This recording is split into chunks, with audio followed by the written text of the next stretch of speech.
ये देखो, ये है ब्रेन और ब्रेन में फिट होने से जस्ट पहले ये है न्यूरालिंक चिप। न्यूरालिंक चिप को फिट करने के लिए और दिमाग तक पहुंचने के लिए सबसे पहले तो डॉक्टर आपके सिर पर एक छोटा सा कट लगाएंगे, मतलब वो आपके सिर के ऊपर की स्किन को इस तरह से साइड कर देंगे। जब ये स्किन हटाई जाती है ना, तो वो मजबूत हड्डी नजर आने लगती है जो आपके दिमाग को कवर करती है, यानी कि आपके सिर की हड्डी, जिसे स्कल बोला जाता है। चूंकि ये सिर की हड्डी बहुत ही मजबूत होती है, इसलिए डॉक्टर्स को इसमें छेद करने के लिए एक स्पेशल ड्रिल मशीन का यूज करना पड़ता है। स्कल के नीचे ये जो व्हाइट कलर की परत आपको दिखाई दे रही है, ये है ड्यूरामेटर। स्कल और ड्यूरामेटर का मेन काम होता है हमारे नरम और जेली जैसे ब्रेन को बचा के रखना। अब डॉक्टर्स ड्यूरामेटर पर भी एक कट लगाकर उसको भी हटा देते हैं, और जो हिस्सा अब आपको दिख रहा है वो ही है असल में हमारा ब्रेन, जिसमें ये न्यूरालिंक चिप फिट की जाएगी। अब तक डॉक्टर ने अपनी मेहनत से सर्जरी को ऑलमोस्ट कंप्लीट कर ही दिया है, लेकिन इस सर्जरी को फाइनल टच देने का काम ये R1 रोबोट करेगा। ये रोबोट सबसे पहले तो अपने हाईटेक सेंसर से दिमाग का एक डिटेल्ड 3D मैप बनाएगा और फिर वो जगह आइडेंटिफाई करेगा जहां कोई ब्लड वेसल्स ना हो, मतलब सर्जरी के लिए दिमाग के अंदर कुछ सेफ जोन्स को चूज करेगा। किसी सिलाई मशीन की तरह ही ये रोबोट एक एक करके न्यूरालिंक में लगे इन 64 थ्रेड्स को बड़ी ही सफाई और प्रिसीजन के साथ दिमाग में फिट करता जाएगा। फाइनली सारे थ्रेड्स लगने के बाद न्यूरालिंक का ये डिवाइस स्कल में इस तरह से रख दिया जाएगा। अगर आपने साल 1999 में आई आइकॉनिक फिल्म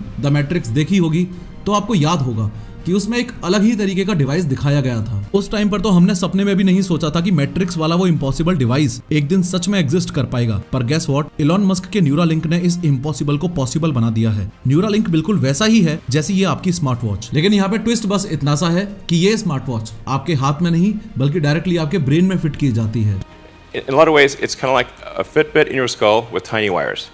अगर आपको याद हो तो जनवरी 2024 में ही ये न्यूज काफी वायरल हुई थी कि दुनिया के पहले इंसान के ब्रेन में न्यूरालिंक इम्प्लांट किया गया है, लेकिन इम्प्लांट होने के बाद भी इस पेशेंट के बारे में कोई इन्फॉर्मेशन पब्लिक नहीं की जा रही थी। और इसी रीजन से सोशल मीडिया पर लोग ये बातें करने लग गए थे कि ये इम्प्लांट असल में हुआ भी है या नहीं, या फिर इलॉन मस्क फिर से कोई पब्लिसिटी स्टंट कर रहा है। तभी अचानक आज से कुछ दिन पहले न्यूरालिंक ने एक्स प्लेटफॉर्म पर अपने ऑफिशियल हैंडल पर इस पहले पेशेंट का, यानी कि ये नोलन ऑरबॉक का चेस खेलते हुए का एक वीडियो डाला। ये वीडियो देखने के बाद हर कोई शॉक्ड था, क्योंकि नोलन की गर्दन से नीचे का पूरा शरीर काम ही नहीं कर सकता था। मतलब ये कि नोलन गर्दन से नीचे पैरालाइज्ड है, और भाई ये चेस गेम भी वो सिर्फ और सिर्फ अपनी सोच की ताकत से ही खेल रहा है। मतलब इमेजिन करो कि एक पैरालाइज्ड बंदा चेयर पर बैठे बैठे सिर्फ सोच कर ही एक चेस का गेम खेल पा रहा है। लेकिन रुको, ये तो बस एक शुरुआत है। आने वाले कुछ सालों में न्यूरालिंक लगवाने के बाद बात करने के लिए आपको मुंह से कुछ बोलने की या किसी डिवाइस का सहारा लेने की जरूरत ही नहीं पड़ेगी। बस अपने थॉट्स के जरिए ही हम एक दूसरे से बातचीत कर सकेंगे। इलॉन मस्क के हिसाब से तो न्यूरालिंक की बदौलत आप अपने दिमाग में किसी भी मेमोरी को स्टोर, अपलोड या फिर डाउनलोड तक भी कर पाओगे। यहाँ तक कि न्यूरालिंक की मदद से कोई भी इंसान अपनी मेमोरीज को एक कंप्यूटर या रोबोट में ट्रांसफर कर पाएगा, यानी कि एक तरह से डिजिटल इमोर्टलिटी अचीव की जा सकती है,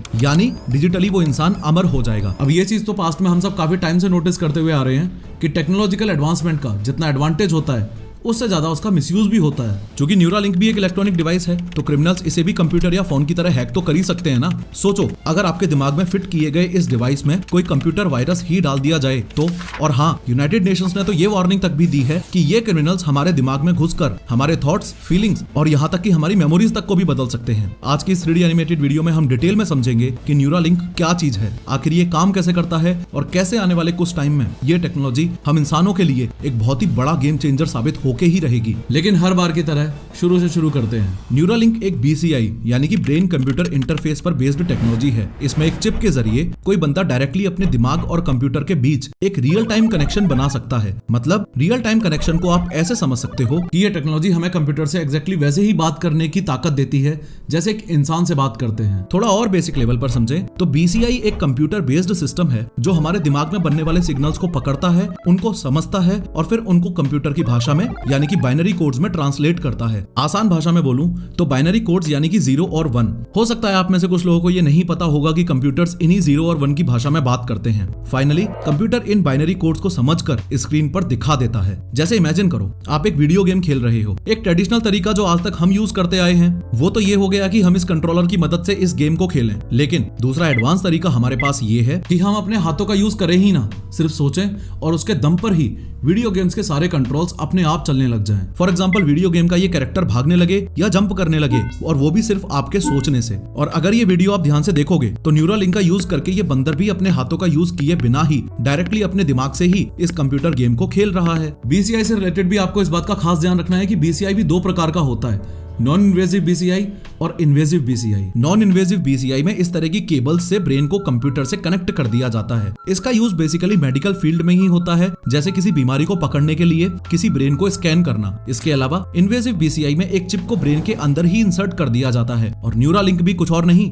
बल्कि एक इन्वेजिव बीसीआई का ही एग्जांपल है। इन्वेजिव बीसीआई का यूज मेडिकल फील्ड के साथ साथ ह्यूमन पावर को बढ़ाने के लिए भी किया जा सकता है, जैसे कि आपने थोड़ी देर पहले चेस वाले एग्जांपल में देखा था, यानी कि एक पैरालाइज्ड बंदे को नई जिंदगी देना। लेकिन इलॉन मस्क का असल सपना तो कुछ और ही है। उसके हिसाब से हम इस टेक्नोलॉजी का यूज करके अपनी इंसानी शक्तियों को कई गुना बढ़ा सकते हैं। इस कॉन्सेप्ट को साइंटिफिक लैंग्वेज में ट्रांस ह्यूमन कहते हैं। अगर ध्यान से देखा जाए तो आयरन मैन यानी कि टोनी स्टार्क इस ट्रांस ह्यूमन वाले कॉन्सेप्ट में बिल्कुल फिट बैठता है। हाँ, इस बात से मैं एग्री करता हूँ कि इस समय न्यूरालिंक टेक्नोलॉजी उतनी ज्यादा साईफाई और एडवांस नहीं है, पर टाइम के साथ जैसे जैसे आर्टिफिशियल इंटेलिजेंस का इंटीग्रेशन और अपग्रेड्स इस चिप में होते जाएंगे, वैसे वैसे इसके अनबिलीवेबल रिजल्ट्स हम सबके सामने आते जाएंगे। आर्टिफिशियल इंटेलिजेंस ही फ्यूचर है और इसलिए आज के टाइम पे मिलियंस ऑफ पीपल एआई का most advance tool chat GPT use करते हैं। लेकिन ताज्जुब की बात यह है कि सिर्फ 5% से भी कम लोगों को ही चैट जीपीटी सही से यूज करना आता है। बाकी लोगों की तरह अगर आप भी एआई एंड चैट जीपीटी सीखने के लिए सही प्लेटफॉर्म ढूंढने में कंफ्यूज हो तो मैं रिकमेंड करूंगा कि आप 3 hours chat GPT and AI workshop join करो। वैसे तो ये पेड है, लेकिन पीओएच फैमिली के पहले 1000 यूजर्स जो नीचे दिए गए लिंक से रजिस्ट्रेशन करेंगे वो फ्री में सीख पाएंगे। इस वर्कशॉप में आप चैट जीपीटी जैसे 20 से ज्यादा टूल्स, टेक्निक्स और हैक सीखोगे जिससे आप अपने करियर में 10x ग्रोथ अचीव कर सकते हो, जॉब ढूंढ सकते हो, अप टू 100% सैलरी हाइक पा सकते हो, एआई को एक्सेल में इंटीग्रेट करके डेटा एनालिसिस कर सकते हो और मिनटों में पीपीटीज बना सकते हो। तो चाहे आप कोई भी फील्ड में हो, टेक या नॉन टेक जैसे sales, marketing, HR, operation and even founder हो या फ्रीलांसर हो, उस केस में भी ये ग्रोथ स्कूल की वर्कशॉप आपको काफी हेल्प करेगी। इस वीडियो को बनाते वक्त मैंने और मेरी टीम ने भी ये वर्कशॉप अटेंड की और हमने कुछ ऐसे हैक्स सीखे जिससे हमारा रिसर्च और ओवरऑल प्रोडक्शन प्रोसेस काफी इजी हो गया। इस वर्कशॉप को 1 मिलियन से भी ज्यादा लोगों ने अटेंड किया है और अपने करियर और बिजनेस को तेजी से ग्रो किया है। तो आप भी एआई और चैट जीपीटी जैसी एडवांस टेक्नोलॉजीज को सीख के खुद को टॉप 1% की लिस्ट में ऐड कर सकते हो। जल्दी से इस वर्कशॉप के लिए रजिस्टर करो, सिर्फ पहले 1000 मेंबर्स के लिए ही फ्री है, लिंक डिस्क्रिप्शन में दे रखी है। खैर, न्यूरालिंक कैसे इंसानों की जिंदगी चेंज करेगा उस बात से पहले यह समझना भी काफी ज्यादा जरूरी है कि न्यूरालिंक एग्जैक्टली है क्या। एकदम बेसिक से समझो। न्यूरालिंक की न्यूज सबने ऊपर ऊपर से सुनी थी, लोग उसको हल्के में भी ले रहे थे ये सोचकर कि अरे ये तो बस एक फिक्शनल कॉन्सेप्ट है। लेकिन फिर अचानक इसी साल 30 जनवरी को ये न्यूज लोगों के सामने आई। Elon Musk Neuralink implants brain chip in first human. इस न्यूज को देखने के बाद ये पहली बार ही था जब लोगों ने न्यूरालिंक के कॉन्सेप्ट को सच में सीरियसली लेना शुरू किया था। जिस न्यूरालिंक इम्प्लांट की बात यहाँ हो रही है उस इम्प्लांट को बनाने वाली कंपनी है न्यूरालिंक और इस कंपनी के फाउंडर हैं इलॉन मस्क, जो एआई इंडस्ट्री के सबसे बड़े टेक विजनरी कंसिडर किए जाते हैं। साल 2020 में हुए एक इवेंट में न्यूरालिंक के रिसर्चर्स ने बताया था कि न्यूरालिंक एक बहुत ही पावरफुल, फ्यूचरिस्टिक, हाईटेक प्रोडक्ट पर काम कर रहा है। इनफैक्ट ये एक ऐसा प्रोडक्ट है जो इंसानियत को पूरी तरह से बदल के रख सकता है। इवन इस इवेंट के हिसाब से कोई स्पेसिफिक रिजल्ट अचीव करने के लिए इस न्यूरालिंक को ब्रेन के अलग अलग एरियाज में लगाया जा सकता है। स्पेसिफिक रिजल्ट के हिसाब से न्यूरालिंक ने बेसिकली अभी 2 प्रोडक्ट्स की बात की है। पहला तो है टेलीपैथी और दूसरा है ब्लाइंड साइट। एक एक करके इन दोनों की ही बात करेंगे क्योंकि ये दोनों ही लाइफ चेंजिंग डिवाइसेस हैं। लेकिन शुरुआत सबसे पहले टेलीपैथी से करते हैं। बट अगेन, आगे बढ़ने से पहले ये बात आपको एकदम क्लियर पता होनी चाहिए कि जो चिप आपके दिमाग में फिट की जाएगी उसका नाम न्यूरालिंक नहीं है। न्यूरालिंक तो कंपनी का नाम है। जो चिप दिमाग में फिट की जाएगी उसका नाम टेलीपैथी है। अब जो न्यूरालिंक इस पहले पेशेंट यानी कि नोलन के सिर में फिट किया गया है वो है टेलीपैथी। टेलीपैथी को आज तक सिर्फ आपने साईफाई मूवीज में ही देखा होगा। इनफैक्ट ये एक ऐसी सुपर पावर है जिसमें बिना बोले ही सिर्फ और सिर्फ अपना ब्रेन का यूज करके ही किसी से भी बात की जा सकती है। अगर आपने एक्समैन मूवी देखी होगी तो ये प्रोफेसर एक्स आपको डेफिनेटली याद होगा। My name is Charles Xavier. I'm a mutant like you. I can hear your thoughts. Yes, and I can hear yours. इस वीडियो में आप क्लियरली देख पा रहे होंगे कि कैसे प्रोफेसर एक्स ने बिना बोले बस अपने दिमाग के जरिए ही सबसे बात कर ली है। न्यूरालिंक कंपनी अपने टेलीपैथी डिवाइस के थ्रू कुछ ऐसा ही अचीव करना चाहती है। इवन नोलन ने भी अपने आप को इस प्रोफेसर एक्स से ही कंपेयर किया है। खैर, टेलीपैथी के इस फर्स्ट वर्जन का नाम है N1 इम्प्लांट। शॉकिंगली ये N1 इम्प्लांट इतना छोटा है कि इसका साइज लगभग 5 रुपए के सिक्के के बराबर ही है। अब अगर इस N1 इम्प्लांट की बात करें तो ये N1 इम्प्लांट टोटल 4 सेक्शन से मिलकर बनता है। पहला सेक्शन है बायोकम्पैटिबल एनक्लोजर का, दूसरा सेक्शन है बैटरी का, तीसरे सेक्शन में है ये चिप और लास्ट सेक्शन में है ये पॉलीमर थ्रेड्स। एक एक करके इन सभी सेक्शंस को डिटेल में समझते हैं। सबसे पहला सेक्शन यानी कि ये बायोकम्पैटिबल एनक्लोजर एक ऐसा प्रोटेक्टिव कवर है जो पॉलीमाइड नाम से एक मटेरियल से बना है। इस मटेरियल की सबसे खास बात ये है कि ये ह्यूमन बॉडी में जाकर कोई सूजन या डैमेज क्रिएट नहीं करता है। अगले सेक्शन में है ये बैटरी और इस बैटरी की यूनिक बात ये है कि ये बैटरी वायरलेस चार्जिंग टेक्नोलॉजी पर बेस्ड है। अब इस टेक्नोलॉजी को एक एग्जांपल की मदद से समझो। इस आईफोन को चार्ज करने के लिए जैसे ही मैंने इसे चार्जिंग पैड पर रखा वैसे ही इसमें ये इलेक्ट्रोमैग्नेटिक करंट बनना शुरू हो गया। चार्जिंग पैड के ऊपर रखे हुए इस आईफोन में ये करंट इस तरह से पास होगा और बैटरी को चार्ज करना शुरू कर देगा।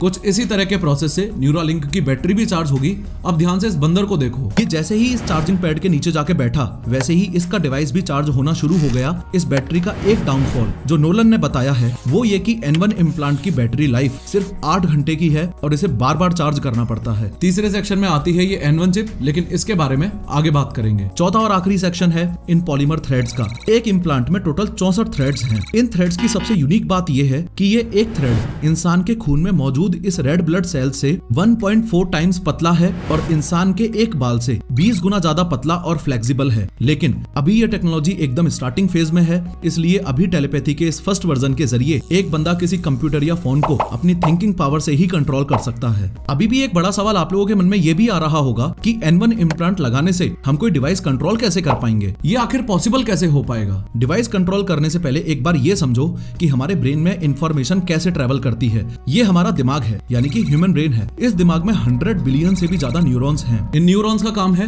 पूरी बॉडी में इंफॉर्मेशन पहुंचाना। न्यूरॉन्स आपस में कुछ इस तरह से जुड़े रहते हैं। अब ये न्यूरॉन किसी भी इंफॉर्मेशन को एक सीक्रेट कोड यानी कि एक इलेक्ट्रिक सिग्नल में चेंज कर देता है। ये इलेक्ट्रिक सिग्नल्स एक न्यूरॉन से दूसरे न्यूरॉन तक जाते हैं और इस तरह से एक कम्युनिकेशन नेटवर्क बनाना शुरू कर देते हैं। इस कम्युनिकेशन के दौरान ही न्यूरॉन्स के अंदर जो इलेक्ट्रिकल एक्टिविटी होती है उसे एक्शन पोटेंशियल या न्यूरॉन स्पाइक बोला जाता है। इनफैक्ट एलॉन मस्क ने भी अपने एक रिसेंट पोस्ट में इस न्यूरॉन स्पाइक की बात की थी। खैर, जब ये न्यूरॉन्स फायर करते हैं तो एक इलेक्ट्रिक फील्ड बनना शुरू हो जाता है और ये इलेक्ट्रिक फील्ड इलेक्ट्रोड्स के जरिए डिटेक्ट किया जा सकता है। आसान भाषा में समझाऊं तो इलेक्ट्रोड्स वो मटेरियल हैं जो इलेक्ट्रिसिटी को आराम से अपने अंदर से गुजरने देते हैं। और हाँ, वो N1 इम्प्लांट जिसके बारे में हमने बात की थी उसके हर एक थ्रेड पर इस तरह के 16 इलेक्ट्रोड्स लगे हुए हैं, मतलब कि कुल मिलाकर 1024 इलेक्ट्रोड्स। तो बेसिकली कहने का मतलब ये है कि आप जो भी फील करोगे उसको ये 1024 इलेक्ट्रोड्स बहुत ही आसानी से रिकॉर्ड कर लेंगे। ये तो बात हुई ब्रेन की फंक्शनिंग की, लेकिन न्यूरालिंक इन इलेक्ट्रिक सिग्नल्स का करता क्या है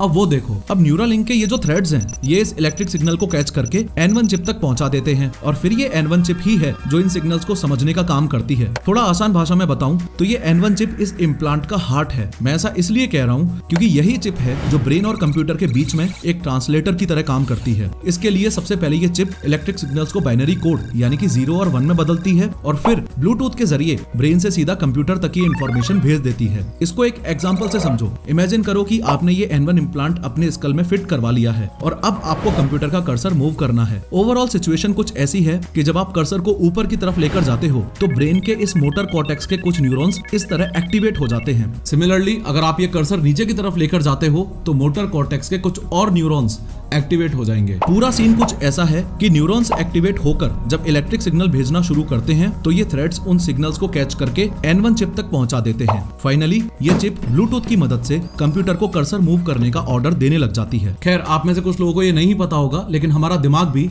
हर हार्ट बीट के साथ कुछ इस तरह से पल्सेट करता रहता है, यानी कि हल्का हल्का मूवमेंट करता रहता है। इसी के साथ ये थ्रेड्स भी इतने ज्यादा पतले होते हैं कि एक इंसान के लिए ये ऑलमोस्ट इम्पॉसिबल है कि विदाउट मिस्टेक इन थ्रेड्स को सही से लगा पाए। यही कारण है कि इन थ्रेड्स को बिल्कुल सही जगह पर लगाने के लिए एक रोबोट का इस्तेमाल किया जा रहा है। तो अभी तक ये बात तो आपको अच्छे से समझ आ गई होगी कि ये न्यूरालिंक आखिर काम कैसे करता है। लेकिन इस पूरी कहानी में सबसे बड़ा ट्विस्ट ये है कि इस न्यूरालिंक का गलत इस्तेमाल सिर्फ क्रिमिनल्स और हैकर्स ही नहीं बल्कि कंपनी खुद भी तो कर सकती है। समझो कैसे। हाल ही में न्यूरालिंक में एक इवेंट में एलॉन मस्क ने N1 इम्प्लांट को आईफोन के पहले वर्जन के साथ कंपेयर किया था और एलॉन ने ये भी बोला था कि न्यूरालिंक के अपग्रेडेड वर्जन्स भी डेवलप किए जाएंगे। ये बात शायद आपको पता नहीं होगी, पर जब भी आईफोन का नया मॉडल लॉन्च होता है तो एप्पल कंपनी अपने पुराने फोन्स को स्लो कर देती है। ये चीज हजारों केसेस में ऑब्जर्व की गई है। तो इस बात के भी तो चांसेस बन सकते हैं कि न्यूरालिंक के नए मॉडल्स आते ही वो अपने पुराने मॉडल्स के इम्प्लांट को स्लो करने लग जाए। इसके अलावा एक और बात सोचो कि क्या हो अगर एलॉन मस्क एक नया वर्जन न्यूरालिंक X लॉन्च कर दे जिसमें जिसमें हमें अपनी ही मेमोरीज को एक्सेस करने के लिए नेटफ्लिक्स और जियो सिनेमा की तरह सब्सक्रिप्शन फीस देनी पड़ जाए। एक बात और सोच के देखो कि आप किसी थॉट में डूबे हुए हो और अचानक से ही आपके दिमाग में यूट्यूब एड्स की तरह एक अनस्किपेबल एड आ जाए। ओवरऑल अपने ब्रेन के controls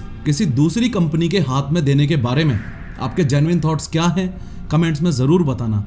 I am super excited to read. इन सारे कॉन्फ्लिक्टिंग आर्गुमेंट्स के अलावा जो एक बहुत बड़ा सवाल आके खड़ा हुआ है वो है एनिमल टेस्टिंग का। न्यूरालिंक ने अपनी ह्यूमन ट्रायल्स शुरू होने से पहले इसकी टेस्टिंग बहुत से जानवरों पर की थी। न्यूरालिंक के एक्स एम्प्लॉइज ने एनिमल टेस्टिंग में होने वाली क्रूएल्टी को एक्सपोज करते हुए ये तक बताया था कि कैसे इलॉन मस्क इन जानवरों पर होने वाले एक्सपेरिमेंट्स को जल्दी पूरा करने के लिए प्रेशराइज करता था। इनफैक्ट जब टेस्ट फेल होते थे तो और भी ज्यादा जानवरों को इन एक्सपेरिमेंट्स के लिए यूज किया जाता था। स्क्रीन पर दिखाई गई न्यूज के अकॉर्डिंग तो दुख की बात यह है कि मार्केट में अपना प्रोडक्ट जल्दी से जल्दी लॉन्च करने के चक्कर में न्यूरालिंक ने अब तक करीबन 1500 जानवरों को मौत के घाट उतार दिया है। ज्यादातर मामलों में इन्फेक्शन होने से, दिमाग में सूजन आने से और इम्प्लांट की गलत प्लेसमेंट होने की वजह से इन जानवरों की मौत हुई है। इतनी मौतें ये सब साबित करती हैं कि अभी भी न्यूरालिंक एक शुरुआती दौर में ही है। इनफैक्ट यही सारी प्रॉब्लम्स जानवरों की तरह इंसानों में भी तो हो सकती हैं और इनका नतीजा जानवरों के केस में आप ऑलरेडी देख चुके हो, यानी कि सीधा मौत। इस वीडियो को पब्लिश करने से पहले मैंने आप सबसे एक सवाल पूछा था, अगर आपको अपने दिमाग में न्यूरालिंक चिप लगवाने का मौका मिले बिना किसी खर्चे के, तो क्या आप इस चिप को अपने ब्रेन में लगवाओगे? इस सवाल के जवाब में बहुत से लोगों ने ये कमेंट किया था कि वो किसी का गुलाम बन के नहीं रहना चाहते। तो आपको बता दूं कि कुछ एक्सपर्ट्स का तो ये भी मानना है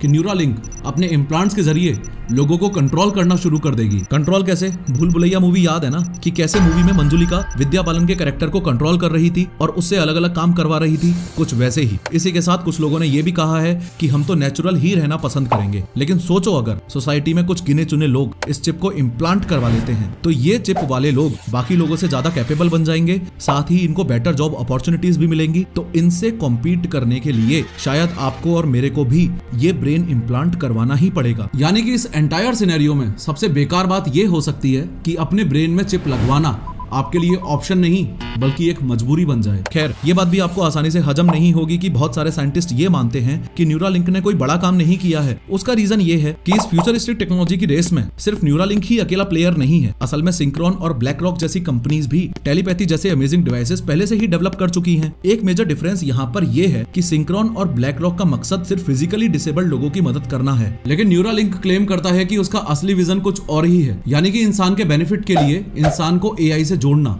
यानी कि इंसान को ट्रांस ह्यूमन बनाना। न्यूरालिंक की वेबसाइट पर भी यही विजन लिखा हुआ है कि आने वाले फ्यूचर में ह्यूमन पोटेंशियल को इस तरह से और भी आगे बढ़ाया जा सकता है। तो मुद्दा यह है कि इस एम्बिशियस गोल को अचीव करने के लिए न्यूरालिंक ने नया क्या किया है। असल में न्यूरालिंक ने अपनी राइवल कंपनीज के डिवाइसेस की कमियों को ही अपनी ताकत बना लिया है। शॉर्ट में इस बात को ऐसे समझो, सिंक्रोन कंपनी का ये डिवाइस है स्टेंट रॉड। इस स्टेंट रॉड के दो मेन पार्ट्स हैं, पहला ये स्टेंट और दूसरा ये चेस्ट इम्प्लांट। अब देखो, ब्रेन के इस मोटर कॉर्टेक्स में एक नर्व है, सुपीरियर सेजिटल साइनस नर्व। इस स्टेंट को डायरेक्टली ब्रेन की इस नर्व में डाल दिया जाता है। अब ये स्टेंट मोटर कॉर्टेक्स से निकलने वाले इलेक्ट्रिक सिग्नल्स को रीड करता है और इन सिग्नल्स को इस चेस्ट इम्प्लांट को भेज देता है। ये चेस्ट डिवाइस ब्रेन सिग्नल्स को बाइनरी कोड्स में ट्रांसलेट करके ब्लूटूथ के जरिए कंप्यूटर को ट्रांसफर कर देता है। इस पूरे प्रोसेस का सबसे बड़ा नेगेटिव पॉइंट है वो ये कि ये stent rod directly motor cortex से इंटरैक्ट नहीं करता है और इसलिए ही इसमें गलती होने के चांसेस ज्यादा हैं। वहीं न्यूरालिंक ने इस पॉइंट को ओवरकम करने के लिए ही N1 इम्प्लांट को डायरेक्टली मोटर कॉर्टेक्स में इम्प्लांट किया है। नतीजा,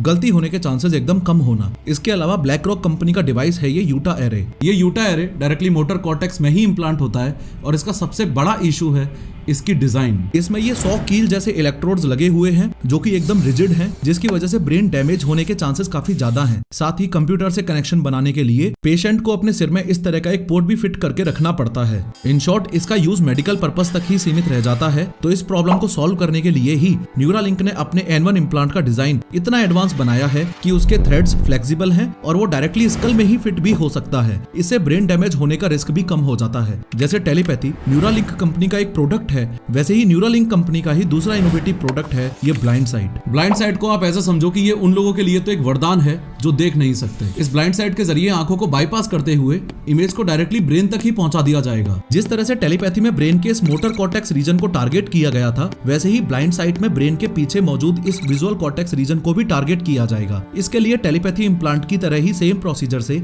एक इम्प्लांट विजुअल कॉर्टेक्स में किया जाएगा। इस बंदे को इस तरह का एक चश्मा लगाया जाएगा जिसमें कैमरा लगा हुआ होगा होगा, ये कैमरा ही आंखों का काम करेगा।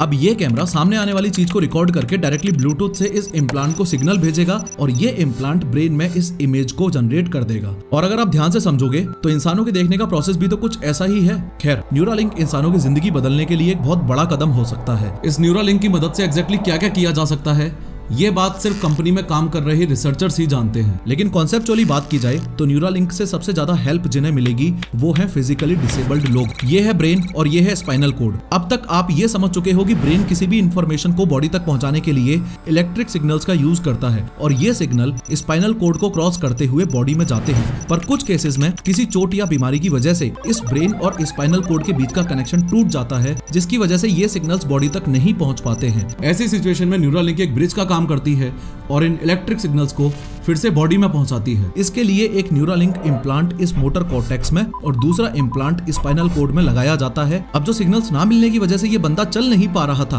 न्यूरालिंक इम्प्लांट की वजह से वो सिग्नल्स उसे ब्लूटूथ की मदद से फिर से मिलने लग जाएंगे। जैसे न्यूरालिंक की मदद से ये पिग ट्रेडमिल पर चल पा रहा है, उसी तरह से इम्प्लांट से एक पैरालाइज्ड बंदा भी फिर से चल पाएगा। एआई के फील्ड में जिस स्पीड से एडवांसमेंट हो रहे हैं, आने वाला फ्यूचर एआई का ही है और इलॉन मस्क के मुताबिक एआई को हराने के लिए हमें एआई जैसा ही बनना जरूरी है। इसलिए ही इलॉन मस्क ने 2020 में न्यूरालिंक का मिशन स्टेटमेंट अनाउंस किया था। इस स्टेटमेंट में ये लिखा था कि if you can't beat them join them, यानी कि अगर आप एआई को बीट नहीं कर सकते हो तो उन्हें ज्वाइन कर लो। फॉर श्योर आने वाले कुछ सालों में न्यूरालिंक इतना तो डेवलप हो ही जाएगा कि आपको आपके सामने वाले बंदे से बात करने के लिए सिर्फ ऐसे शांत बैठ के ब्रेन का ही यूज करना पड़ेगा। पूरा इंटरनेट ऑलरेडी ब्रेन में ही होगा और आप बैठे बैठे ही डायरेक्टली सारी चीजें एक्सेस कर सकते हो। खैर, ये टेक्नोलॉजी अभी भी ट्रायल फेज में है और इस ट्रायल का टाइम पीरियड भी 6 साल का है। अगर न्यूरालिंक को कुछ शब्दों में बताऊं तो ये एक डिजिटली अपग्रेडेड ब्रेन है। खैर, इंडिया में डीप फेक फ्रॉड्स के केसेस बहुत तेजी से बढ़ रहे हैं और इस वीडियो में मैंने डिटेल में बताया है कि डीप फेक फ्रॉड से कैसे बचना है। क्लिक करो और जरूर देखो।